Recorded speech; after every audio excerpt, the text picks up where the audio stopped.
अस्सलाम वालेकुम dear viewers.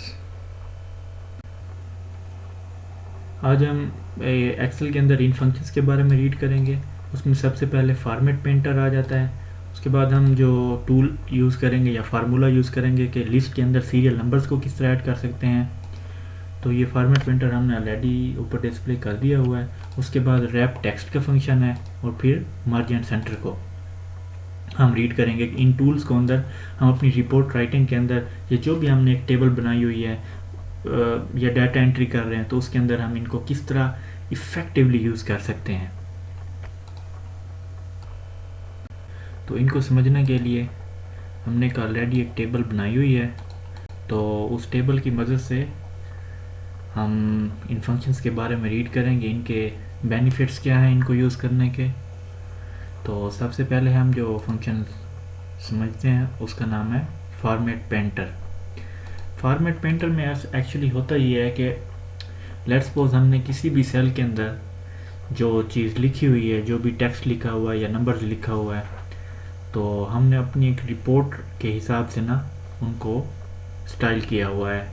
उसका हमने text colour for example change किया हुआ है, उसको अंडरलाइन किया हुआ है, ठीक है, उसको हमने इटैलिक शेप में लिखा हुआ है और उसके बाद जो उसकी अलाइनमेंट है वो हमने सेंटर की हुई है और इसी तरह उसको मिडल अलाइन किया हुआ है। तो अगर हम चाहते हैं कि ये सेम के सारे जो टूल्स हैं अलाइनमेंट के या फिर फ़ॉन्ट के वो हम इन बाकी सेल्स के ऊपर भी अप्लाई करते हैं, तो एक तरीका तो ये है कि हम उसको वन बाय वन कर लें। इसका हम जाके यहाँ पे आके उसका कलर चेंज कर लें टेक्स्ट का, उसको इटैलिक पे जाके प्रेस कर लें, उसको अंडरलाइन कर दें, उसकी जो अलाइनमेंट है उसको सेंटर कर दें और उसको जो है ना ये सारे फंक्शंस अप्लाई कर दें। और उसके बाद जो इसका साइज़ है वो हम इधर से देख सकते हैं कि फ़ॉन्ट साइज़ इसका 14 पॉइंट्स पे है। तो हम इसी तरह यहाँ पे आके उसका जो फ़ॉन्ट साइज़ है वो भी हम 14 पे आके कर सकते हैं। तो ये एक्चुअली एक लेंथी प्रोसीजर हो सकता है। तो इस लेंथी प्रोसीजर को हमने शॉर्टकट अगर बनाना है तो उसके लिए हम क्या करेंगे कि जस्ट अगर हमने ये वाला टोटल उसका जो फॉर्मेट है उसको हमने कॉपी करके दूसरे सेल्स के ऊपर अप्लाई करना है, तो जस्ट हमने आके फॉर्मेट पेंटर के ऊपर क्लिक करके नेक्स्ट सेल के अंदर आके क्लिक कर देना है। तो उसकी जितनी भी प्रॉपर्टीज़ पहले सेल की हैं वो सारी की सारी पेस्ट हो जाएंगी, पेंट हो जाएंगी एक्चुअली वो फॉर्मेट पेंटर के टूल के लिहाज से। तो इसी तरह अगर हमने मल्टीपल सेल्स के ऊपर करना है तो उसको हम सिलेक्ट करके जितने भी सेल्स सिलेक्ट करेंगे तो उसके ऊपर वो ऑटोमेटिकली अप्लाई हो जाएगा। तो जो ही हमने उसको रिलीज़ किया माउस को तो वो फॉर्मेट पेंटर का जो टूल था वो ख़त्म हो गया है। अगर हम चाहते हैं कि वो हम दोबारा बार बार फॉर्मेट पेंट के ऊपर क्लिक ना करना पड़ेगा तो उसका क्या तरीकाकार है कि हम इधर से आके 2 दफ़ा क्लिक कर दें। 2 दफ़ा क्लिक करने के बाद अगर हम आके इस सेल में क्लिक करते हैं, सॉरी, और देखें वो क्योंकि एक से ज़्यादा सेल्स सिलेक्ट हो गए थे तो वो फॉर्मेट भी उसी तरह जितने अब फॉर एग्जाम्पल इसमें 6 सेल्स सिलेक्ट हैं तो अगर हम आके यहाँ पे क्लिक करेंगे इस J8 के अंदर तो वो भी 6 सेल्स को पेंट कर देगा।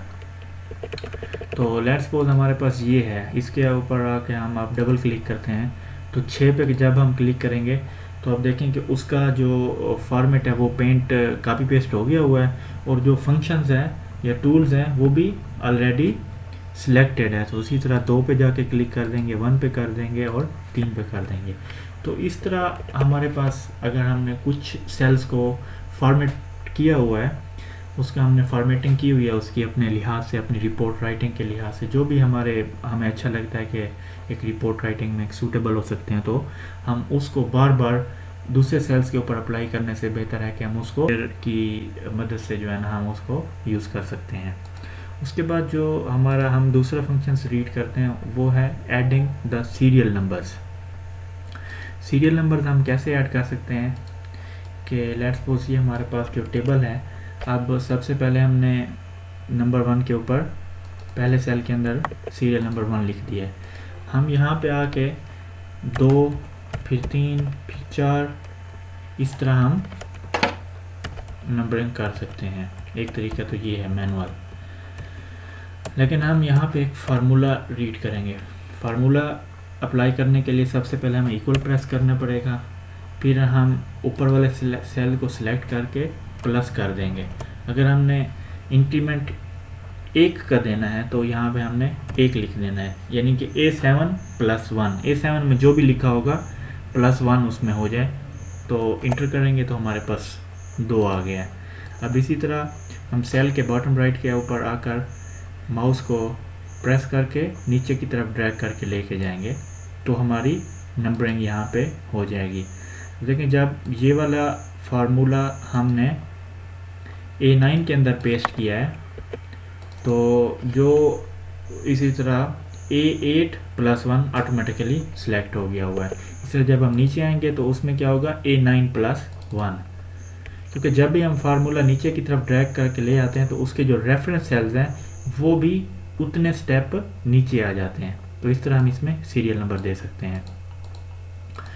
उसके बाद जो नेक्स्ट फॉर्मेट पेंटर हमने ऑलरेडी पढ़ लिया हुआ है, हम अब रीड करते हैं रैप टेक्स्ट। रैप टेक्स्ट क्या होता है कि लेट्स सपोज हमारे पास ये एक सेंटेंस लिखा हुआ है O7 के अंदर। अब लिखा हुआ तो यह ग्रेटर देन और इक्वल टू 33, लेकिन हम इस सेल के अंदर कम्प्लीटली शो नहीं हो रहा। तो इस चीज़ को कवर करने के लिए हमारे पास 2 तरीके हैं। या तो हम उस जो सेल है उसकी विड्थ इंक्रीज कर दें, या फिर हम उसको रैप टेक्स्ट कर दें। रैप टेक्स्ट करने के लिए उस सेल के ऊपर क्लिक करके हम जस्ट इधर रैप टेक्स्ट पे आकर क्लिक कर दें। जो ही हम रैप टेक्स्ट के ऊपर क्लिक करेंगे तो जितनी भी हमारी कॉलम की विड्थ है उसको डिस्टर्ब किए बगैर हमारी रोज़ की विड्थ ऑटोमेटिकली इंक्रीज हो गई है। जब हमारी रोज़ की विड्थ ऑटोमेटिकली इंक्रीज हुई है तो वो जो जितना भी उसमें टेक्स्ट लिखा हुआ था वो सारा उस सेल के अंदर हमें इजीली शो हो गया है। तो अगर हम रैप टेक्स्ट नहीं करते तो दूसरा तरीका क्या है कि उस कॉलम की जो विड्थ है वो हम इंक्रीज कर दें। ठीक है, हम उसको मैनुअली भी कर सकते हैं। हम उसको यहाँ पे O और P के दरमियान जब हम कर्सर को लेके आएंगे तो ये एक डबल साइडेड एरो शो होता है।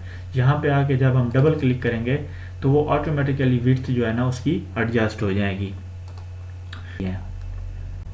उसके बाद जो नेक्स्ट फंक्शंस हम पढ़ने लगे हैं वो है मर्ज एंड सेंटर का।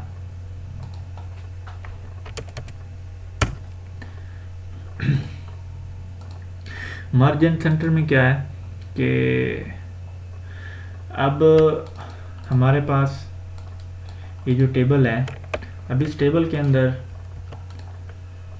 अगर हमने इन 2 सेल्स को आपस में, अभी तो जब हम इसमें टेबल के अंदर बॉर्डर ऐड करते हैं तो यहाँ पे ये सेल एम्प्टी शो हो रहा है। हम चाहते हैं कि ये 2 सेल आपस में मर्ज हो जाए, तो यहाँ पे हमें मर्ज एंड सेंटर के ऊपर आके क्लिक कर देंगे। तो उन 2 पहले इनिशियली वो 2 सेल्स थे, अब हमने उन 2 सेल्स को एक सेल के अंदर कन्वर्ट कर लिया है। तो एक सेल के अंदर जो टेक्स्ट लिखा हुआ होगा वो एक्चुअली लेफ्ट साइड के ऊपर जो भी मतलब टेक्स्ट लिखा हुआ है वो इसमें शो हो जाएगा। लेट्स सपोज अगर यहाँ पे लिखा होता कुछ भी, अगर लेट्स सपोज यहाँ पे हम लिख देते हैं ABC, तो अगर हम इन 2 सेल्स को अब सिलेक्ट करके मर्ज एंड सेंटर करेंगे तो ABC डिसअपेयर हो जाएगा और पास क्राइटेरिया यहाँ पे शो हो जाएगा। आप देख लें वो एक हमें यहाँ पर एक इंस्ट्रक्शंस भी दे रहा है कि merging the cells only keeps the upper left cell value and discards the other values. तो यहाँ पे ABC जो लिखा हुआ है वो डिस्कार्ड हो जाएगा। तो ये है हमारा मर्ज एंड सेंटर करने का फंक्शन। मर्ज एंड सेंटर से एक्चुअली हम जो हमारी टेबल है उसको हम अपनी तरीके से एडजस्ट कर सकते हैं। सिमिलरली अगर हम मर्ज एंड सेंटर का फंक्शंस यहाँ पे अप्लाई करें, अब देखें यहाँ पे ग्रेडिंग क्राइटेरिया लिखा हुआ है। अब यहाँ पे फ्रॉम यानी कि कौन से नंबर्स, ये हमारे पास एक्चुअली स्टूडेंट्स के नंबर्स हैं जिनको हम ग्रेडिंग क्राइटेरिया में कन्वर्ट कर रहे थे। ग्रेडिंग क्राइटेरिया को यूज़ करके हम उनकी स्टूडेंट्स की यहाँ पर ग्रेडिंग दे रहे थे।